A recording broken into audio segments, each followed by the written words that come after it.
Jaya TV நேயர்களுக்கு வணக்கம். நான் ஷப்தினா. சுவையும் ஆரோக்கியம் நிறைந்த கமோம சமையல இன்னைக்கு நம்ம பார்க்குற ரெசிபினா கொத்துக்கறி சேமியா.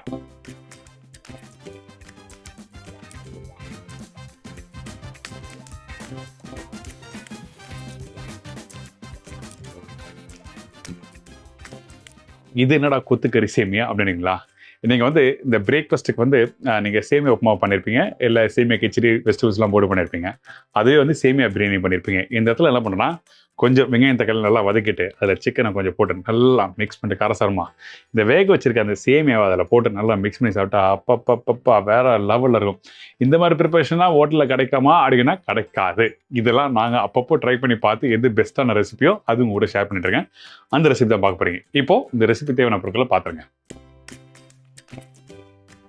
சேமியா கொத்துக்கறிக்கு தேவையான பொருட்கள்: வேக வச்ச சேமியா 1 கப்பு, போன்லெஸ் சிக்கன் 1/4 கப்பு, வெங்காயம் 1 நம்பர், தக்காளி 1 நம்பர், சோம்பு சிறிதளவு, இஞ்சி பூண்டு பேஸ்ட் 1/2 டீஸ்பூன், கருவேப்பிலை சிறிதளவு, கொத்தமல்லி தேவையான அளவு, பச்சை மிளகாய் 1 நம்பர், மஞ்சத்தூள் சிறிதளவு, மிளகாய்த்தூள் 1/2 டீஸ்பூன், மல்லித்தூள் 3/4 teaspoon, chicken masala powder 1/2 teaspoon, உப்பு தேவையான அளவு, கடலெண்ணெய் சமைக்கிறதுக்கு தேவையான அளவு. இப்போ இந்த ரெசிபி தேவையான பொருட்கள் பார்த்துருப்பீங்க. ஃபர்ஸ்ட் நம்ம என்ன பண்ணுறோம், கொஞ்சமாக பேனில் எண்ணெய் ஊற்றிருக்கேன். அதிகமான எண்ணெய் வேண்டாம். அதிகபட்சம் நான் பண்ணுற குவான்டிட்டி பார்த்தீங்கன்னா ஒரு 2 பேர் கிட்ட சாப்பிட்லாம். அதுக்கு வந்து ஒரு 3 டேபிள் ஸ்பூன் எண்ணெய் யூஸ் பண்ணியிருக்கேன். சரிங்களா? ஏன்னா இது நம்ம நான்ஸ்டிக் பேன் தான் யூஸ் பண்ணுறேன். ஏன்னா அதிகமாக எண்ணெயும் தேவையில்லை. இதில் மசாலா போட்டு பரட்ட தான் போகிறோம். அதனால் நம்ம என்ன பண்ணுறேன்னா, சோம்பு வந்து ஒரு 1/4 டீஸ்பூன் அளவுக்கு நான் லைட்டாக போடுறேன். அந்த சோம்பு நல்லா பொரிஞ்சு வரணும். அதுக்கு பிறகு கட் பண்ணி வச்சிருக்க வெங்காயம், தக்காளி, பச்சை மிளகாய் இதெல்லாம் போட்டு பேனில் டாஸ் பண்ண ஆரம்பிக்கிறோம். அதே டைமில் இங்கே சேமியா வேக வச்சு வச்சிருக்குன்னு சொன்னோம் பார்த்தீங்களா? இங்கே பாருங்கள், சேமியா வேக வைக்கும்போது உதிரி உதிரியாக வரணும். மசிஞ்சு போச்சு, உன்னோட ஒட்டிடுச்சுன்னா, ஓவராக வேக வச்சுன்னா பாயில் ஆகி மேஷ் ஆகிடும். அந்த மாதிரி தான் இந்த மாதிரி ரெசிபிக்கு நல்லா இருக்காது. ஏன்னா இந்த சேமியா போட்ட பிறகு நம்ம என்ன பண்ணோம்னா, முழுசு இருக்க சேமியாவை அப்படி கரண்டியை போட்டு கிண்டும் போது உடைய ஆரம்பிக்கும், ரைஸோட மிக்ஸ் ஆகும். ரைஸ்னா முட்டையோட மிக்ஸ் ஆரம்பிக்கும். சரிங்களா? அதனால வேக வைக்கும்போது உதிரி உதிரியாக வச்சுருங்க. இப்போ இந்த வெங்காயத்தை இப்படி போடுறோம். இதெல்லாம் ஈஸி ரெசிபிங்க, டக்குன்னு பண்ணிடலாம். ரொம்ப கஷ்டப்பட்டுலாம் பண்ண முடியாது. சிக்கன் வேகிற டைம் மட்டும்தான், வேற எதுவுமே இல்லை. இப்போ பச்சை மிளகா போட்டிருக்கேன், அப்புறம் கருவேப்பிலை போட்டிருக்கேன். இதெல்லாம் போட்டு இதில் டாஸ் பண்ணுறேன். வெங்காயம் பார்த்தீங்கன்னா சும்மா லைட்டாக வதங்கணும். நல்லா புரிஞ்சுங்க, வெங்காயம் லைட்டாக வதங்கணும், முழுமையாக வேகக்கூடாது. அப்படி போட்டு லைட்டாக பேனில் டாஸ் பண்ணிட்டு அப்புறம் இந்த தக்காளி எப்படி வீட்டில் கொத்து பரோட்டாக்கு போடுவீங்களோ அதே மாதிரி பக்குவத்தில் வதங்கினா மட்டுமே போதும். சரிங்களா? இப்போ அப்படி போட்டு அப்படி பேனில் போட்டு அப்படி டாஸ் பண்ணுங்க. இதுக்கப்புறம் நம்ம என்ன பண்ணுறோன்னா, நம்மக்கிட்ட இருக்க அந்த மசாலாவை அப்படி லைட்டாக அப்படி மேலே போடுறோம். கொஞ்சமாக மஞ்சத்தூள், அதிகமான மஞ்சத்தூள்லாம் வேண்டாம், சும்மா லைட்டாக சிட்டிக்கு மஞ்சத்தூள். நான் சொன்ன குவான்டிட்டி மிளகாத்தூள், அப்புறம் மல்லித்தூள் கொஞ்சம் கூட. இந்த சிக்கன் மசாலா பொடின்னு வச்சுருக்கேன், அது இப்போ போடாது, அப்புறமா போடணும். இப்போ போட்ட பிறகு இந்த ஆயிலே இப்படி டாஸ் பண்ணுங்க. டாஸ் பண்ணிவிட்டு இந்த சிக்கன் போனில் சிக்கன் வச்சுருக்கேன், நல்லா மின்ஸ் பண்ணி வச்சுருக்கேன். இந்த சிக்கன் இதில் போடுறேன். நீங்கள் இல்லை வீட்டில் பாயில்டு சிக்கன் இருந்ததுன்னா இந்த பாயில்டு சிக்கன் யூஸ் பண்ணலாம். நான் தேவையான பொருட்களில் பாயில்டு சிக்கன் சொல்ல, இதனால் காமிக்கிறது. வீட்டில் இன்கேஸ் பாயில்டு சிக்கன் அப்படின்னு இருந்ததுன்னா இந்த சிக்கன் வெந்த பிறகு இந்த பீசஸை இப்படி பிச்சு விட போடலாம். இது ஒரு ஆப்ஷனாக சொல்கிறேன்.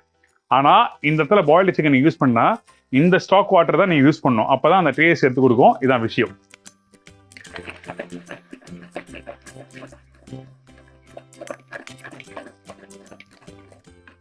இப்போ என்ன பண்ணுறேன்னா, இந்த ஸ்டாக் வாட்டர் 2 இருக்கு, அதனால கொஞ்சம் ஊற்றுறேன்.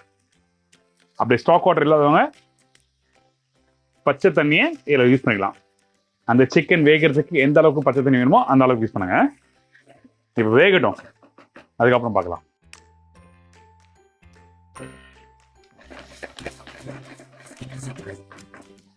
இப்போ பாருங்க, அந்த சிக்கனில் அந்த தண்ணி ஊற்றின பிறகு இந்த இடத்துல பார்த்தீங்கன்னா அந்த சிக்கன் நல்லா வெந்து வந்திருக்கும். இந்த தண்ணி நல்லா ட்ரை ஆகிருக்கும். இந்த மாதிரி பக்குவம் வரணும். எடுத்து காமிக்கிறேன். இது ரொம்ப முக்கியமான ஸ்டேஜ். இந்த பக்குவம் இப்படி ட்ரையாக இருந்தால் மட்டும்தான் அந்த சிக்கன் வெந்திருக்கும். அதுக்கப்புறம் பார்த்தீங்கன்னா அந்த முட்டை இதோட சேரும். அதுக்கப்புறம் அந்த சேமியா இதோட சேரும். முட்டை பேசிக்காக அந்த டேஸ்ட் என்ஹான்ஸ் பண்ணி தரதுக்கு, இன்னொன்று வந்து மற்ற பொருளோட ஒன்னோட ஒன்று சேர்க்கறதுக்கு அந்த முட்டை யூஸ் ஆகுது. இதான் விஷயம். இப்போ வெந்த பிறகு அடுப்பை வந்து நம்ம என்ன பண்ணோம்னா ஸ்லோ பண்ணிட்டேன். அடுப்பை ஸ்லோ பண்ணிட்டேன். இதுக்கப்புறம் சும்மா லைட்டாக இஞ்சி பூண்டு பேஸ்ட்டு அந்த வாசத்துக்காக இந்த இஞ்சி பூண்டு பேஸ்ட் போட்டு அந்த மசாலாவோட சும்மா பரட்டுருங்க. இஞ்சி பூண்டு பேஸ்ட் வெங்காயம் போட்டும் போடலாம், இப்பயும் போடலாம், தவறு எதுவுமே இல்லை. இதுக்கப்புறம் இந்த முட்டையை அடுப்பு ஸ்லோ பண்ணிட்டு இந்த முட்டையை உடைச்சு ஊற்றுறேன். இப்போ நம்ம என்ன பண்ணுறோம், நம்ம கிட்ட இருக்க இந்த சிக்கன் மசாலாவை அப்படி மேலோட்டமாக அப்படி போடுறோம். போட்ட பிறகு கொத்தமல்லியை தாராளமாக போடுங்க. போட்டு இதை பேனில் டாஸ் பண்ணுறேன். முட்டையை திருப்பி சொல்கிறேன், நான் நிறைய வாட்டி சொல்லியிருக்கேன், முட்டை முழுமையாக வேகக்கூடாது. லைட்டாக ஒன்னோட ஒன்று சேர்ந்து வரும் பார்த்தீங்களா? அப்போ என்ன பண்ணுறேன்னா இந்த வேக வச்ச சேமியாவை இதில் போட்டுறேன். அவ்வளோதான், சிம்பிள். உப்பு தேவைப்பட்ட உப்பு, பெப்பர் பவுடர் தேவைப்பட்ட பெப்பர் கொஞ்சம் போட்டுடலாம், தேவைப்பட்டால். திருப்பி கொத்தமல்லி போடுறேன். இப்படி அந்த வேக வச்ச சிக்கன் கொஞ்சம் நிறைய இருக்குது அப்படி ஃபீல் பண்ணினா அப்போ அந்த டைமில் இந்த சிக்கனை மீன்ஸ் போடுங்க. போட்டு பேனில் டாஸ் பண்ணுறோம்.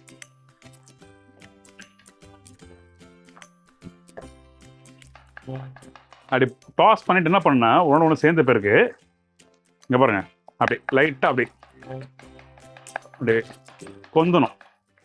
அப்போ தான் நல்லாயிருக்கும். நீங்கள் சேமியா முழுசாக அப்படியே இருந்தால் நல்லா இருக்காது. அதே டைமில் ஓவராக வேக வச்சா நல்லா இருக்காது. இது ரொம்ப முக்கியமான ஒரு விஷயம்.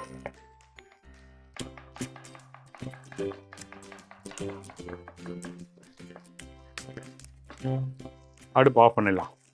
அந்த சூடுலேயே வேகட்டும்.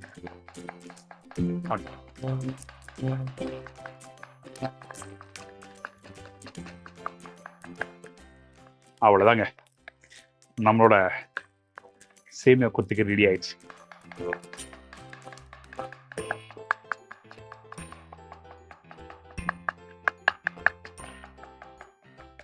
அவ்வளோதாங்க. இப்போ உங்களுக்கு பார்த்தா தெரியும், கொஞ்சோடி கொத்தமல்லி போட்டு எடுத்து காமிக்கிறேன். அந்த முட்டை, அந்த சேமியா இதெல்லாமே ஒன்றோட ஒன்று மிக்ஸ் ஆகிடணும். இப்படி தான் இருக்கணும். முட்டையை ஓவர் குக் பண்ணால் இந்த டிஷ்ஷே ஸ்பாயில் ஆகிடும். அப்படி இருக்கக்கூடாது. ரொம்ப முக்கியமான விஷயம். அந்த முட்டை ஓவர் குக் பண்ணால் ஸ்பாயில் ஆகிடும். நான் திருப்பி சொல்கிறது காரணம்னா இந்த டிஷ்ஷை அந்த எல்லோட ஒன்றோட ஒன்று சேர்க்கறதுக்கு, அதாவது பொருள் வந்து ஒன்றோட ஒன்று சேர்க்கறதுக்கு இந்த முட்டை ரோட் ரொம்ப முக்கியம். அதே டைமில் டேஸ்ட்டும் எடுத்து கொடுக்குது. இப்போ சுட ரெடி ஆகிடுச்சு. தலைவர் எடுத்து அப்படியே சுட சர்வ் பண்ணுங்க.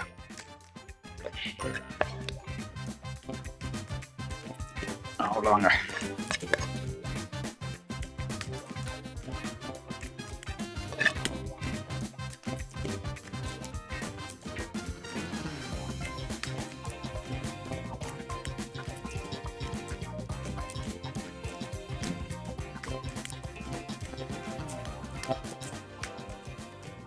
இன்றைக்கி உங்களுக்கு இந்த ரெசிபி பிடிச்சின்னு நினைக்கிறேன். ட்ரை பண்ணி பாருங்கள். ஏன்னா மார்னிங்கே வந்து பிரேக்ஃபாஸ்ட்டுக்கு வந்து நான்வெஜ் சாப்பிட்லாமா அப்படின்னா சாப்பிட்லாம். சிக்கன் வந்து பேசிக்காக ப்ரோட்டீன், முட்டையும் ப்ரோட்டீன் தான். அதனால் மார்னிங் பிரேக்ஃபாஸ்ட் டைமில் எடுத்துக்கலாம். ஆனால் இந்த இடத்துல கவனமாக கவனிக்க வேண்டியதுன்னா எந்த அளவுக்கு எண்ணெய் எடுக்கிறோம், எந்த அளவுக்கு காரத்தன்மை எடுக்கிறோம் அதை புரிஞ்சுட்டுங்க. காரம் வந்து 2 வகை இருக்குது. இப்போ மிளகு காரம் எடுத்திங்கன்னா அது குட் ஃபார் ஹெல்த்து. எனக்கு காரமாக இருக்கும், உடம்பு குளிர்ச்சி இருக்கும். இதே வந்து அந்த பச்சை மிளகாய் நீங்கள் வெறும் பச்சை மிளகாய் காலை எடுத்திங்கன்னா உங்களுக்கு ஸ்டொமக் வந்து என்ன ஆகும், பர்ன் ஆகும்.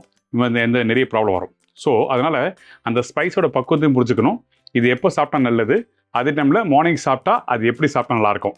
இந்த மாதிரி சில விஷயங்கள்லாம் வந்து நீங்கள் கோத்ரூ பண்ணிங்கன்னா ஐம் ஷூர் டெஃபினட்டாக நீங்கள் எந்த ஒரு உணவாக இருந்தாலும் நீங்கள் எடுத்துக்கலாம். அதே டைமில் அந்த உணவு வந்து பார்த்தீங்கன்னா ஈவினிங் 7 மணிக்கு மேலே நீங்கள் அவாய்ட் பண்ணுறது குட் ஃபார் நம்ம பாடிக்கு. ஏன்னா ஈவினிங் 7 மணிக்கு மேலே நம்ம எல்லாருமே சாப்பிட்றோம், இன்க்ளூடிங் என்னையும் சேர்த்து தான் சொல்கிறேன். அந்த 7லேருந்து மறுநாள் காலையில் ஒரு 9 மணி வரைக்கும் நம்ம சாப்பிடாம ரெஸ்ட்டு விட்டால் உண்மையாகவே நம்ம உடம்பு நல்லா ஹெல்த்தியாக இருக்கும். ஆய்வு காலம் கூட ஆரம்பிக்கும். இதான் விஷயம். 50 வயசில் உயிர் போக வேண்டியது 70 வயசில் 75 வயசில் போகும். இதான் விஷயம். ஸோ இந்த ரெசிபி பிடிச்சிருக்கோம், ட்ரை பண்ணி பாருங்கள். இதே மாதிரி நான் இன்னொரு நாள் ஒரு புது ரெசிபி சந்திக்கிறேன். See you, bye-bye. Take care.